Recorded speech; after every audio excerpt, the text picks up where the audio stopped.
దేవుని పరిశుద్ధ నామానికి మహిమ కలుగునుగాక. ప్రభువైన యేసు క్రీస్తు నామంలో లైవ్ ద్వారా ఈ వాక్యాన్ని వింటున్న ప్రతి ఒక్కరికి హృదయపూర్వకమైన వందనాలు. ప్రభు మీకు మీ కుటుంబాలకు తోడై నడిపించునుగాక. ఆమేన్. ఈరోజు నేను ఒక అంశాన్ని మీ జ్ఞాపకానికి తీసుకొని వస్తాను. చాలా జాగ్రత్తగా ప్రతి ఒక్కరూ ఈ మాటలు వినాలని దేవుని ప్రేమతో మీకు తెలియజేస్తూ ఉన్నాను. ఐగుప్తు దేశంలో ఒక రాజు ఉన్నాడు. సహజంగా ఐగుప్తు దేశంలో ఉండేటువంటి రాజులందరినీ ఫరో అని పిలవటం బైబిల్ గ్రంథంలో మనం చూస్తూ ఉంటాం. ఫరో అనేది ఆ వ్యక్తి పేరు కాదు, కానీ ఆ దేశాన్ని పరిపాలిస్తూ ఉన్నటువంటి ఆ అధికారికి లేక ఆ రాజుకి ఇవ్వబడిన బిరుదు. మనము ఎలాగన ప్రధానమంత్రి, రాష్ట్రపతి అని పిలుస్తామో, ప్రెసిడెంట్ అని పిలుస్తామో, ఫరో అనేది కూడా అటువంటిదే. ఫరో ఐగుప్తు దేశంలో రాజుగా ఉన్నాడు. అయితే రాజు దగ్గర కొద్దిమంది అధికారులు ఉన్నారు.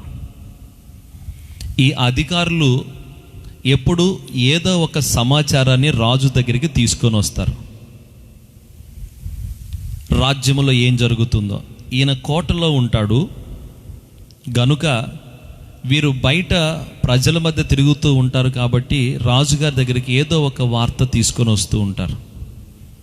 ఒకరోజు రాజుగారి దగ్గరికి ఒక వార్తను తీసుకొని వచ్చారు ఈ అధికారులు.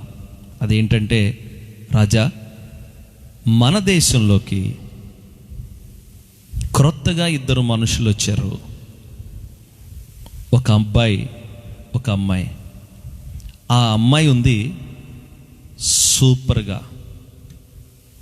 చూడటానికి చాలా అందంగా ఉంది. ఆ అమ్మాయి లాంటి అందగత్తెను మన దేశంలో ఇంతవరకు ఎప్పుడు చూడలేదు. అసలు ఆ అమ్మాయి అందాన్ని చూస్తుంటే అలాగే చూస్తూ ఉండాలనిపించింది.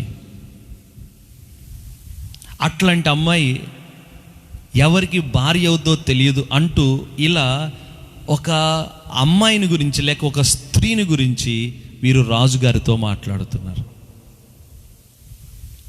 ఈ మాటలు విన్నటువంటి రాజుగారు వెంటనే మనుషులను పంపించి, అబ్బా, మీరు చెబుతుంటేనే ఇంత ముచ్చటగా ఉంది. నేను రాజును గనుక నాకు అసలు అడ్డమేముంటుంది అనుకొని మనుషులను పంపించి ఏ స్త్రీని గురించి వీరు పొగుడుతూ ఉన్నారో ఆ స్త్రీని తన కోటకు తెప్పించుకున్నాడు, పెండ్లి చేసుకోవాలి అని. చూడగానే ఆ స్త్రీ వీరు చెప్పినట్లుగానే చాలా అందంగా ఉంది.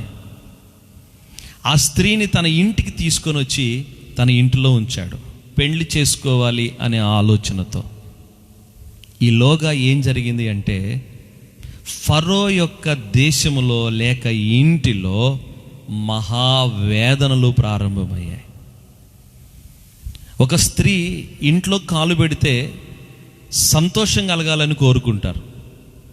ఒక ఆడపిల్ల ఇంటిలో పుట్టినా, ఇంట్లో కాలు పెట్టినా లోకరీతిగా చాలామంది ఏదో నడిచొచ్చింది అని చెప్తూ ఉంటారు. కానీ అందంగా ఉంది అని చెప్పుకున్న ఈ అమ్మాయి ఆ ఇంట్లో కాలు పెట్టినప్పటి నుండి ఆ ఇంట్లో అన్ని వేదనలే, మహావేదనలే. దేశమంతటా భయంకరమైన వేదనలు కలుగుతూ ఉన్నాయి. ఇంట్లో వేదన, బయట వేదన, ఎటు చూచిన వేదన, దుఃఖం, బాధ కనపడుతూ ఉంది. ఎందుకు ఈ పరిస్థితులు జరుగుతున్నాయి? నేను రాజును కదా. రాజు అయితే మనుషులను శాసించగలడేమో కానీ ప్రకృతిని శాసించలేడు. ఎందుకంటే వాడు కూడా మనిషే.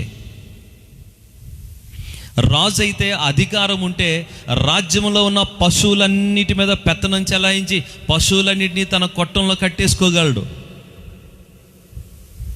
రాజు అయితే తనకు అధికారం ఉన్నది కాబట్టి రాజ్యంలో ఉన్న మనుషుల ఇళ్లల్లో ఏదైనా చేయొచ్చు. తుఫాను వస్తే ఆపగలడా రాజు? వడగండ్లు పడుతుంటే ఆపగలడా రాజు? పైనుండి అగ్ని కురుస్తూ ఉంటే ఆపగలడా రాజు? భూకంపం వస్తే ఆపగలడా రాజు? కరోనా వ్యాధి వస్తే ఆపగలడా రాజు? అధికారం ఎంతవరకు అంటే మనుషుల మీద పెత్తనం చేయటానికే, అవసరమైతే దెబ్బలు కొట్టడానికి, జైల్లో వేయడానికి. ఈ అధికారం ప్రకృతిలో దేనికి పనికిరాదు. ప్రకృతి మొత్తం మీద అధికారము కలిగినటువంటి దేవుడు, రాజు, ప్రభు ఒకరు ఉన్నారు. ఆయనే మనము నమ్మిన ప్రభు అయిన యేసుక్రీస్తు. ఏదోటి చేయండి. దేవుని నామానికి మహిమ కలుగునుగాక. ప్రకృతినైనా శాసించగలిగిన వాడు, భూమినైనా ఆకాశాన్నైనా సమస్త సృష్టిలో దేనినైనా మాటతో శాసించి అద్భుతము చేయగలిగిన వాడు నిజమైన రాజు. సర్వ భూమికి యెహోవా మహారాజై ఉన్నాడు అని లేఖనంలో రాయబడి ఉంది. ఆయనే చేయగలడు. వేదనలు వస్తూ ఉన్నాయి, బాధలు వస్తూ ఉన్నాయి, ఏమీ చేయలేకపోతా ఉన్నాడు. ఎందుకు ఈ వేదనలు, ఎందుకు ఈ పరిస్థితులు? నేను రాజును కదా, నేను నా అధికారముతో వివాహం చేసుకుందాము అని ఆలోచన చేశాను కదా, మరి ఇప్పుడు ఈ వేదనలు నా జీవితంలో నుండి ఎలా తొలగిపోతాయి? ఆలోచన చేస్తూ ఉండగా తను చేసింది తప్పు అనేటువంటి సంగతిని దేవుడు అతనికి తెలియచేశాడు. చదవండి, వాక్యంలో రాయబడిన విషయం, ఆదికాండం 12వ అధ్యాయం.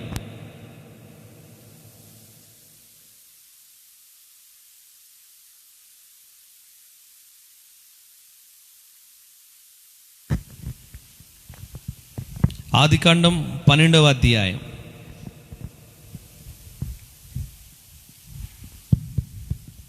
14వ వచనం నుండి కొన్ని వచనాలు చదువుకుందాం. ఆదికాండం 12వ అధ్యాయం 14వ వచనం నుండి.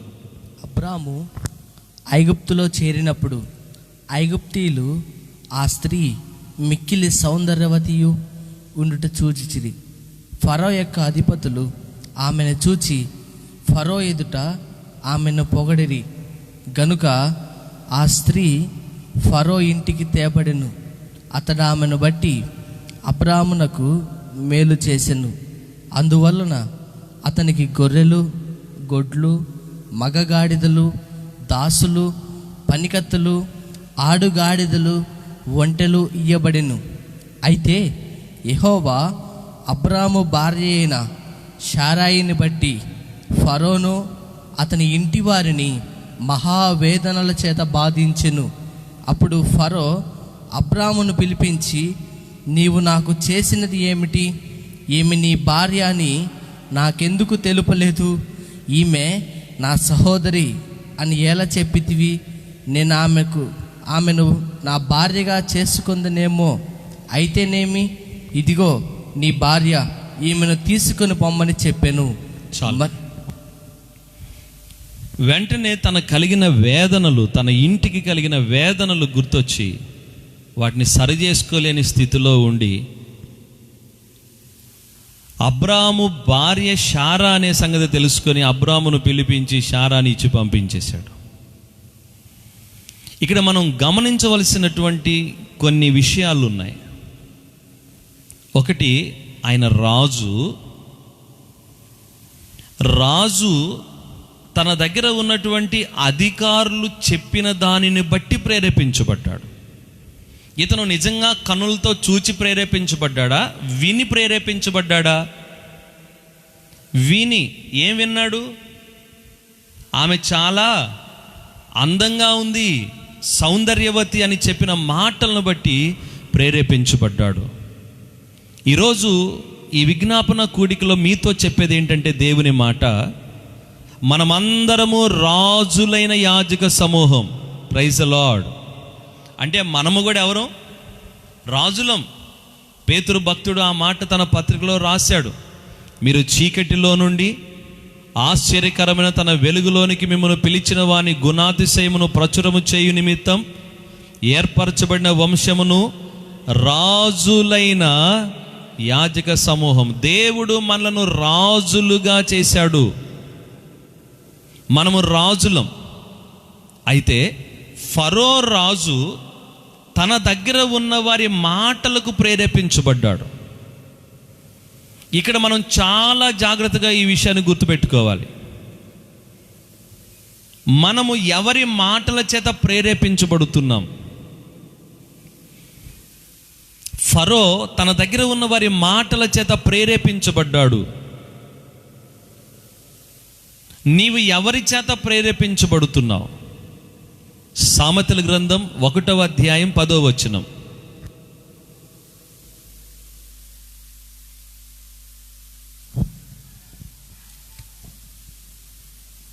నా కుమారుడా, పాపులు నిన్ను ప్రేరేపింపగా ఒప్పకము.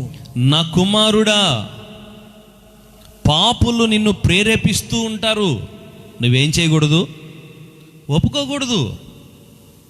దొంగతనం చేద్దాం రా అని ప్రేరేపిస్తారు, ఒప్పుకోకూడదు. 45 రోజుల తర్వాత బార్ షాపులు ఓపెన్ చేశారు, రారా మామ, రారా బావా అని ప్రేరేపిస్తారు, ఏం చేయకూడదు? ఒప్పుకోకూడదు. ఇక్కడ దాకే వెళ్ళొద్దాం రా అంటారు పాపులు, ఒప్పుకోకూడదు. ఫరో తన దగ్గర ఉన్న అధికారులు చెబితే, ఆమె చాలా అందంగా ఉందయ్యా అని చెబితే ఆ వారి మాటలకు ఒప్పుకున్నాడు ఫరో. మనము కూడా రాజులమే కదా, వాక్యం అంటుంది. మనం అందరం ఎవరు? రాజులం. దేవుడు మనల్ని రాజులుగా చేశాడు.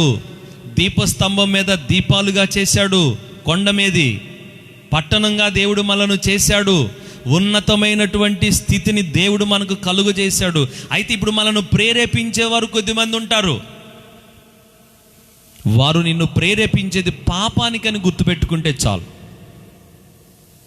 ఏమి లేదు, ఒక్క మొక్క పేకాడదాం రా అని ప్రేరేపిస్తారు. వెళ్ళొచ్చునా? ఒప్పుకోవచ్చునా? ఒప్పుకోకూడదు. కానీ ఈ రాజు ఒప్పుకున్నాడు. ఈ రాజులు ఒప్పుకోకూడదు. యేసయ్య రక్తంలో కడుగబడి తన సొంత స్వాస్థ్యముగా చేసుకున్న రాజులైన యాజక సమూహంలో ఉన్న మనం పాపుల ప్రేరేపణకు ఒప్పుకోకూడదు.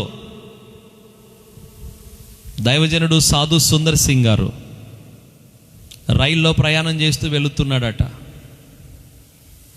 వేరే ప్రాంతానికి దేవుని వాక్యం చెప్పడానికి, సువార్త చెప్పడానికి ప్రయాణం చేస్తున్నాడు. ఆయన రైల్లో వెళ్తూ ఉన్నప్పుడు ఆ రైల్లో ఆ బోగి లోపల ఒక పెట్టెలో కూర్చొని ఉన్న కొద్దిమంది సాధువులు, అంటే సన్యాసులు అంటారే, కాషాయ వస్త్రాలు వేసుకున్న వారందరూ అక్కడ కూర్చొని గంజాయి తాగుతూ పేకాట ఆడుకోవటానికి పేకలు తీశారట వారి చంకన తగిలించుకున్న సంచుల్లో నుండి. సాధు సుందర్ సింగ్ దైవజనుడు కూడా కాషాయ వస్త్రాలు ధరించుకొని దేవుని సువార్త చేసిన వాడే. ఈ కాషాయ వస్త్రాలు వారందరూ కూడా సాధు సుందర్ సింగ్ గారి కాషాయ వస్త్రాలు చూసి, ఇతను కూడా మనలాగే సన్యాసి కాబట్టి ఇతను కూడా మనతో పేకాడితే లెక్కకు సరిపోతారు పేకాడటానికి అనుకొని వారు వెంటనే సుందర్ సింగ్ గారిని, హలో పేకాట ఆడదాం, మొక్క గలుపు అన్నారట. వెంటనే సుందర్ సింగ్ గారు అంటున్నారు, నాకు చేతులు లేవు అని. వెంటనే అక్కడ ఉన్నటువంటి ఆ సన్యాసులు అందరూ అంటున్నారు, మేమేమైనా కళ్ళు లేని వారమా నీకు చేతులు లేవని చెప్తే నమ్మడానికి? ఉన్నాయిగా 2 చేతులు అంటే. సుందర్ సింగ్ గారు అంటున్నారట, ఏంటి ఈ చేతుల గురించా? ఇవి నావి కాదు. నా కొరకు కలువరి శిలువలో ప్రాణం అర్పించి మరణమును జయించి తిరిగి లేచి తన రక్తముతో నన్ను కడిగి తన సొత్తుగా చేసుకున్నాడే యేసు క్రీస్తు ప్రభువి ఈ చేతులు అని చెప్పాడంట. హల్లెలూయా. పాపులు ప్రేరేపించగా సుందర్ సింగ్ గారు ఒప్పుకోలేదు. కొద్దిమంది ప్రేరేపిస్తుంటారు, ఒప్పుకోకూడదు. దైవజనుడు అగస్టిన్, సెయింట్ అగస్టిన్, పరిశుద్ధుడైన అగస్టిన్ అని పిలువబడ్డాడు.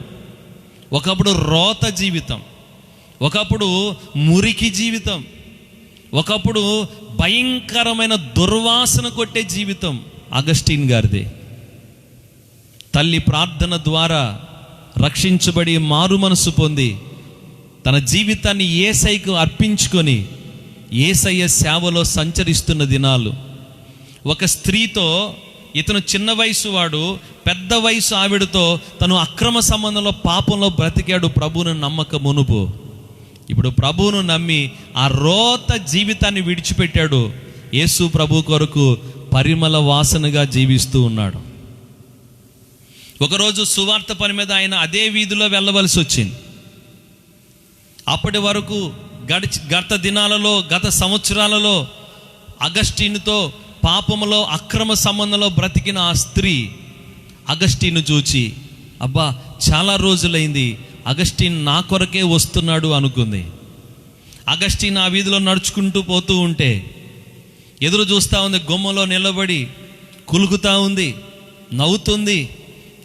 అగస్టీన్ గారు ఏమీ చూడకుండా తలదించుకొని బైబిల్ చేతపట్టుకొని ఆ వీధిలో నడుచుకుంటూ పోతూ ఉంటే, ఆ ఇల్లు కూడా దాటి వెళ్ళిపోతూ ఉంటే ఈవిడ గబగబా ఆ గుమ్మలోంచి బయటికి పరిగెత్తుకొని వచ్చి అగస్టీన్ అగస్టీన్ అని దగ్గరికి పోయి అగస్టీన్ నేను అగస్టీన్, నన్ను గుర్తుపట్టలేదు రా, సామెతల గ్రంథంలో రాయబడినట్లుగా వలపు తీరా సంతోషిద్దాం రా, లోపలికి పోదాం రా అని ప్రేరేపిస్తుంటే అగస్టీన్ ఆవిడతో అన్నాడట, నీవు నీవేనేమో, నేను కాను. ఆ అగస్టీన్ ఎప్పుడో యేసు క్రీస్తుతో పాటు సిలువ వేయబడ్డాడు. ఇప్పుడు బ్రతుకుతున్నవాడు అగస్టీన్ కాదు, ఇప్పుడు నాలో జీవిస్తున్నవాడు క్రీస్తే. దేవునికి మహిమ కలుగునుగాక. ఎవరు జీవిస్తున్నారు ఇప్పుడు నాలో? క్రీస్తు. పాపులు ప్రేరేపింపగా ఒప్పుకోలేదు. రాజులైన యాజక గుంపులో ఉన్న మనం పాపులు ప్రేరేపిస్తే ఒప్పుకోవచ్చునా? ఒప్పుకోకూడదు. మొట్టమొదట ఫరో రాజులో ఉన్న బలహీనత ఏంటంటే వాళ్ళు చెప్పిన దానికి ఒప్పుకున్నాడు ఫరో. మనం ఒప్పుకోకూడదు. నీ ప్రక్కన ఎవరు ఉంటున్నారు చాలా జాగ్రత్తగా చూసుకో. వాళ్ళ ప్రేరేపణలు నీ మీద ఒత్తిడి తెస్తాయి. వాక్యం అంటుంది, వినుట వలన విశ్వాసము కలుగును. నువ్వేం వింటున్నావో జాగ్రత్తగా చూసుకో. రెండవదిగా చాలా జాగ్రత్తగా మీరు ఈ మాటలు మీ హృదయాల్లో రాసుకోండి, మీ హృదయ పలకల మీద రాసుకోండి ఈ విషయాలు. రెండవదిగా ఈయనకు ఈ విషయాలు మోసుకొని వస్తున్న ఈ మనుషులు ఎలాంటి వారు అంటే వ్యభిచార సంబంధమైన దృష్టి కలిగిన మనుషులు. అంటే వీరు ఒక స్త్రీని ఎలా చూశారు? వ్యభిచార దృష్టితో చూచారు. చాలా జాగ్రత్తగా ఈ మాటలు గుర్తుంచుకోవాలి. వీరు అంటున్నారు, మరలా ఒకసారి చదువుదాం అన్నమాట 12వ అధ్యాయంలో, ఆదికాండం 12వ అధ్యాయంలో 14వ వచనం. అబ్రాము ఐగుప్తులో చేరినప్పుడు ఐగుప్తీయులు ఆ స్త్రీ మిక్కిలి సౌందర్యవతి అయి ఉండుట చూచిరి. ఫరో యొక్క అధిపతులు ఆమెను చూచి, అధిపతులు ఆమెను చూచి ఏం చేస్తున్నారు వీరు? దేవుని వాక్యం ఏమంటుంది? నీ సహోదరుని భార్యను, నీ పొరుగువాని ఇంటిని ఆశించకూడదు అని చెప్తుంది దేవుని వాక్యం.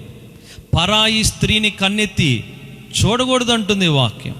యోబు అంటాడు, నా కన్నులతో నిబంధన చేసుకున్నాను, నేను కన్యను ఎలాగూ చూస్తాను, పరస్త్రీని నేను ఎలాగూ మోహిస్తాను అన్నాడు యోబు భక్తుడు. కానీ వీరు ఎలాంటి వారు అంటే స్త్రీలను తీక్షణంగా చూచి గమనిస్తూ ఉంటారు. అలాంటి గుంపు ఉన్నారు. ఎవరి పక్కన? రాజు పక్కన. నీ పక్కన ఎవరున్నారు?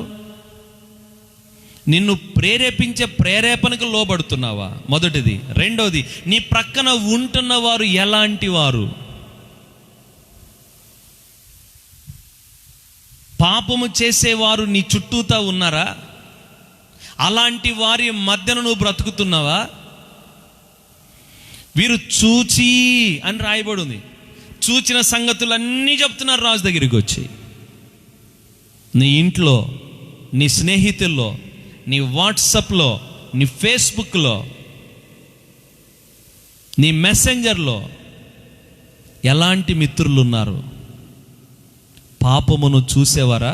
ప్రభు చెప్పాడు, ఒక స్త్రీని మోహపు చూపుతో చూచినప్పుడే అతడు తన హృదయమందు ఆమెతో వ్యభిచారం చేస్తున్నాడు అని. అలాంటి వారిని తన దగ్గర ఉంచుకున్నాడు. నీ చుట్టూతో ఎవరు ఉంటున్నారు? ఎవరి మధ్య నువ్వు ఉంటున్నావు? ఒకసారి పరీక్షించుకో ఈ దినాన. మూడవ విషయం, సరే వారు చూచారనుకోండి, వారు అలాంటి దృష్టి కలిగిన వారే. చాలా జాగ్రత్తగా ఈ మాట వినండి. వారు అలాంటి దృష్టి కలిగిన వారే, వారు చూశారు, వారు చూస్తారు, వారిని మనం మార్చలేం.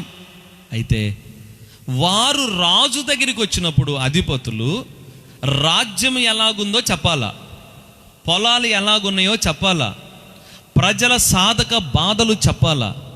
కానీ ఒక పరాయి స్త్రీని గూర్చి రాజుతో చెప్పేంత చనువు రాజు వాళ్ళకి ఇచ్చాడు. నా మాట అర్థమవుతుంది అనుకుంటాను. ఏమిచ్చాడు? చనువు. ఏమి మాట్లాడుకోవాలో ఏమి మాట్లాడుకోకూడదో మనకు తెలిసి ఉండాలి. రాజుతో అధిపతులు మాట్లాడే విషయాలేనా ఇవి? అమ్మో, రాజుతో నేను ఇలాగూ మాట్లాడితే, ఒక అందమైన స్త్రీని చూచాను అని మాట్లాడితే రాజు నన్ను కొరడాలతో కొట్టిస్తాడేమన్న భయం వీళ్ళకుందా? లేదు. అంత చనువు ఎందుకు ఇచ్చాడు రాజు వీళ్ళకి? నువ్వు కూడా చనువు ఇచ్చావా? ఏది పడితే అది మాట్లాడుతున్నారా నీ దగ్గర ఉన్న వాళ్ళు? అదిగా ఆ బజార్లో ఆమెట్లా, ఈయనిట్లా, పలానా చోటిలాగా, అది ఇది. కొద్దిమంది ఎంత చనువుగా ఉంటుంటారంటే వాట్సాప్లో కూడా వ్యభిచార సంబంధమైన దృశ్యాలను ఫార్వర్డ్ చేసుకుంటూ ఉంటారు ఒకరికి ఒకరు. అంత చనువు నువ్వు ఎందుకు ఇస్తున్నావు?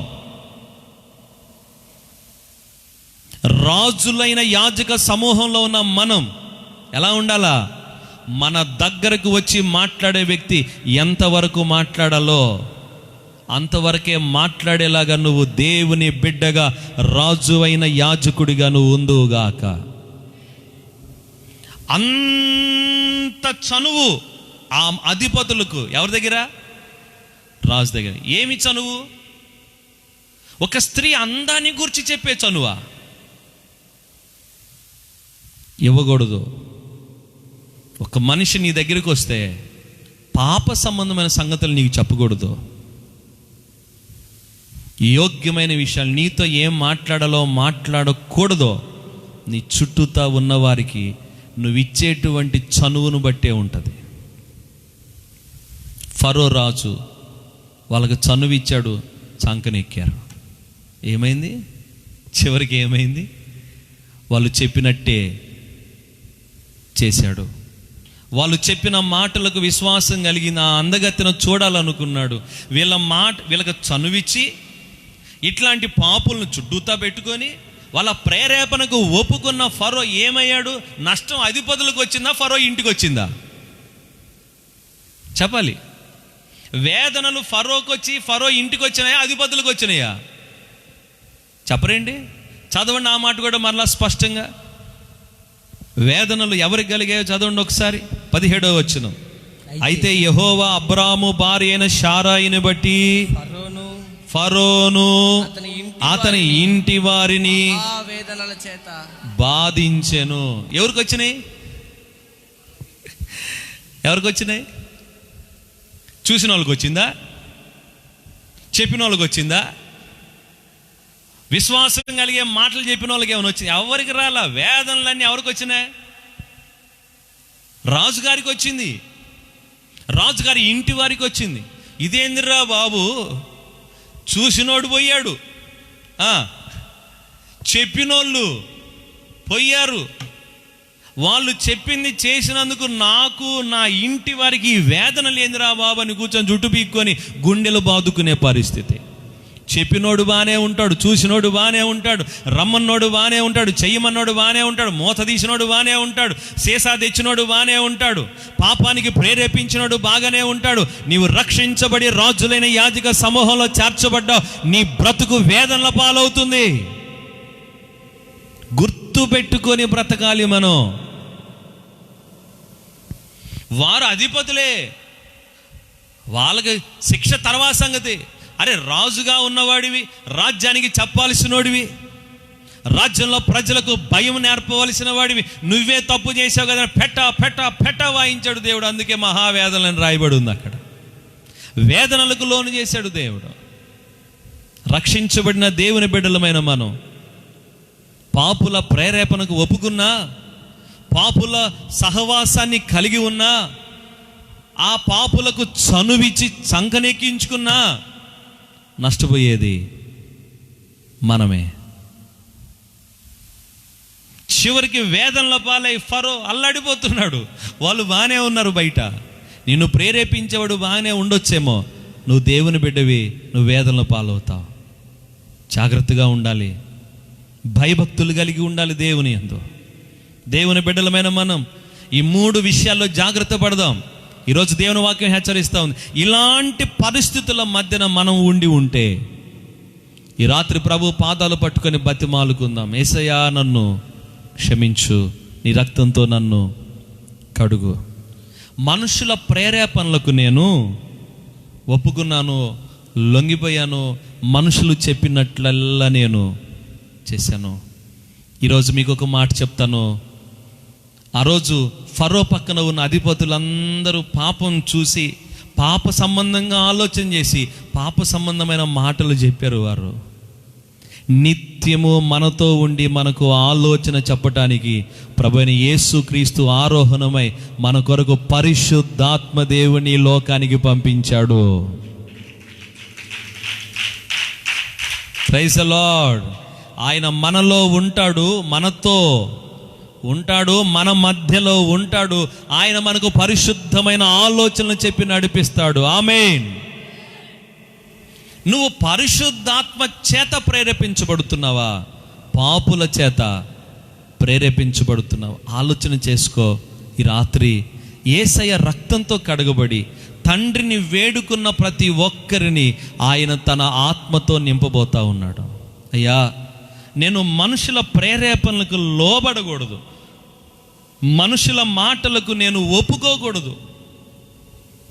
నేను అటువంటి చనువును పాపులకు నా దగ్గర ఇవ్వకూడదు.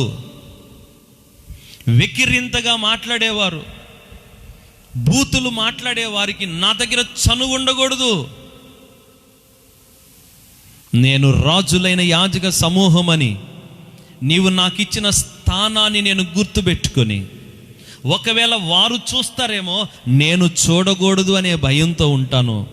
వేదనలను తప్పించుకుంటాను. ఏం తప్పించుకుందాం? వేదనలు. అవి తప్పించుకోవాలి అంటే పరిశుద్ధాత్మదేవా నీవు నాలో నివసించి నాకు చక్కని ఆలోచన చెప్పు, నన్ను ప్రేరేపించు. ఎలాగా? మోకాళ్ళు వేయడానికి నన్ను ప్రేరేపించు, వాక్యము చదువుకోవటానికి నన్ను ప్రేరేపించు, నీ సన్నిధిలో ఉండటానికి నన్ను ప్రేరేపించు, నిన్ను గురించి పాడటానికి నన్ను ప్రేరేపించు. అబ్బా, నీ చుట్టూతా ఉన్నవారు ప్రేరేపించేది వేదనలకు లోనయ్యే పనికి, పరిశుద్ధాత్మదేవుడు ప్రేరేపించేది వేదనలు తప్పించుకొని సంతోషాన్ని, ఆనందాన్ని యుగయుగాలు పొందే దేవుని రాజ్యము చేరే ప్రేరేపణ ఇది. నమ్మినోలామేం చెప్పండి గట్టిగా. నీ చుట్టూతా ఉన్నవారి ప్రేరేపణ కాదు, పరిశుద్ధాత్మదేవుని ప్రేరేపణకు అప్పగించుకో. అడుగు, నన్ను ప్రేరేపించయ్యా. యేసయ్యని గురించి రాయబడి ఉంది మత్తయి సువార్త 4వ అధ్యాయంలో, లూకా సువార్త 4వ అధ్యాయంలో, ఆత్మచేత ఆయన ప్రార్థించుటకు అరణ్యమునకు కొనిపోబడెను అని. పరిశుద్ధాత్మ దేవుడు యేసయ్యను ప్రార్థన చేయటానికి అలా అరణ్యానికి తీసుకొని పోయాడట. మరి నువ్వు ప్రేరేపించబడుతున్నావా? కొద్దిమందికి బైబిల్ చదవాలి అంటే మనసు రావడంలా, కొద్దిమందికి ప్రార్థన చేసుకోవాలి అంటే మనసు పుట్టడంలా, కొద్దిమందికి దేవుని గురించిన కీర్తనలు పాడుకోవాలి అంటే నోరు పెగలడం లేదు. కారణం, మీరు పరిశుద్ధాత్మ దేవుని ప్రేరేపణలో లేరు. ఈ రాత్రి అడగండి, అడుగు ప్రతి వానికి నిశ్చయముగా ఆయన తన పరిశుద్ధాత్మను కుమ్మరిస్తాడు. పరిశుద్ధాత్మ ద్వారా నింపబడి ప్రేరేపించబడి ఈ దినము నుండి మీరు ప్రార్థనలో, వాక్యములో, కృపలో వర్ధిల్లుదురుగాక, కృపలో మీరు బలపరచబడుదురుగాక. నా కుమారుడా, క్రీస్తు యేసునందున్న కృపచేత బలవంతుడవు కమ్ము అన్న వాక్యము మన జీవితాల్లో నెరవేర్చబడునుగాక.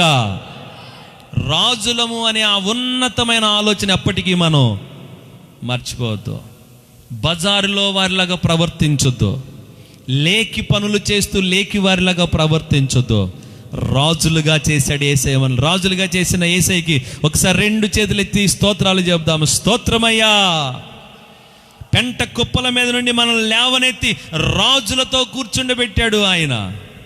ఎప్పటికీ ఆ విలువను, స్థానాన్ని మనం పోగొట్టుకోకూడదు. నన్ను నీ ఆత్మతో నింపి ప్రేరేపించయ్యా, నన్ను అలాంటి ప్రేరేపణలకు తీసుకురా, పాపుల ప్రేరేపణకు నన్ను దూరంగా ఉంచు అని ప్రభువుని అడుగుదాం. తల్లు వంచండి, కళ్ళు మూసుకోండి, ప్రార్థన చేసుకుందాం. మీరున్న స్థలాల్లో ప్రార్థనలో ఏకీభవించండి. ప్రభు మిమ్మల్ని బలపరుచున్నట్లుగా ప్రార్థనాపూర్వకంగా ప్రార్థన చేసుకుందాం. నీ ఆత్మతో నన్ను నింపి ప్రేరేపించు ప్రభువా అని ప్రార్థన చేసుకుందాం.